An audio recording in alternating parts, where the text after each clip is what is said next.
Dès que nous avons décidé de partir, nous avons prévenu tout le monde, les amis, la famille. Nous n'attendons plus que les derniers documents nécessaires. Nous allons vendre nos meubles, décider quoi donner et quoi emballer, s'occuper de tous les papiers. Vered, Oded et les enfants font le tri. Fin août, ils seront déjà au Portugal, avec des billets pour un aller simple. Oded est entrepreneur à son compte. Vered est professeur d'anglais sans emploi. Ils sont tous les deux originaires du nord d'Israël. Depuis des années, ils passent d'une location à l'autre. Et lorsque le bail du dernier appartement au kibbutz, près de Kiryat Shmone, est arrivé à sa fin, ils ont décidé que la prochaine demeure serait très loin d'ici. On a commencé à Rosh Pina pendant 7 ans, puis on a pensé à un endroit pour la vie. Alors on est parti au kibbutz. Et ils ont augmenté les prix, alors on a arrêté de penser à cette solution. Vous avez rêvé d'avoir votre propre maison ?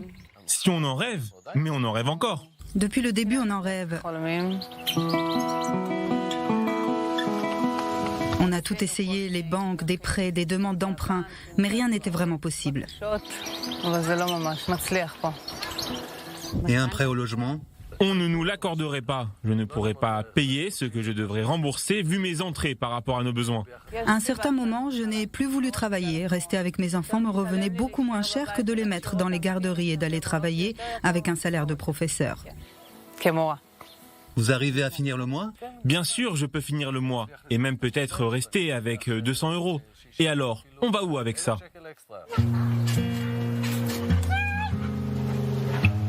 Des fois, on entend dire que partir loin du centre du pays offre d'autres perspectives. Oui, et ça a une influence directe pour les gens comme nous. Ils arrivent du centre du pays après avoir payé 2500 € pour un 2 pièces, et ils arrivent et pour le même prix, ils ont une villa.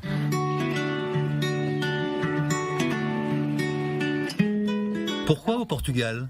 On a pensé que pour un premier arrêt, le Portugal c'était bien. Là-bas, on pourra avoir une maison pour 15 000 €.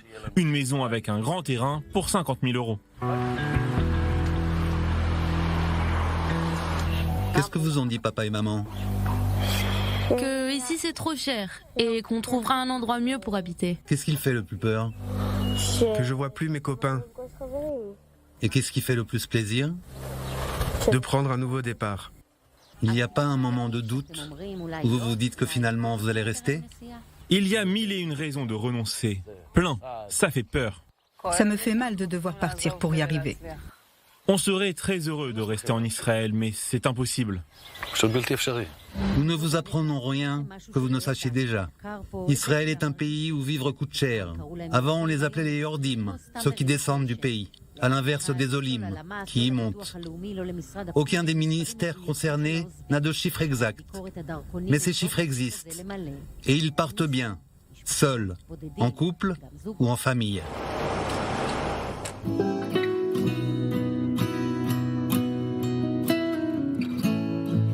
Ça fait 10 ans qu'on nous promet la baisse des loyers, la baisse du coût de la vie, et au lieu de ça, les prix ne font que de monter. Il n'y a pas d'espoir à l'horizon, alors pourquoi ne pas partir quelque part où il y en a un ?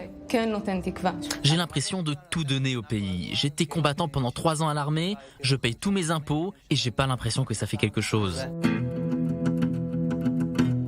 Tal et Anastasia sont ensemble depuis 2 ans. Elle est architecte d'intérieur, lui est jardinier, et vivent encore chez leurs parents, jusqu'au départ pour l'autre bout du monde.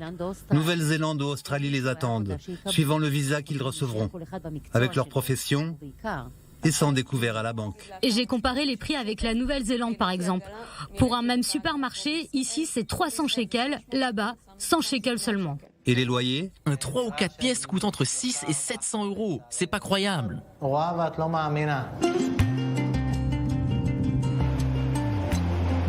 Le but n'est pas d'acheter une maison, le but est de vivre bien, sans courir tout le temps après l'argent pour couvrir le découvert ou payer son loyer.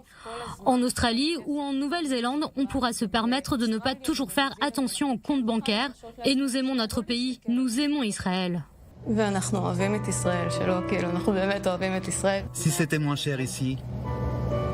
On resterait sûrement ici.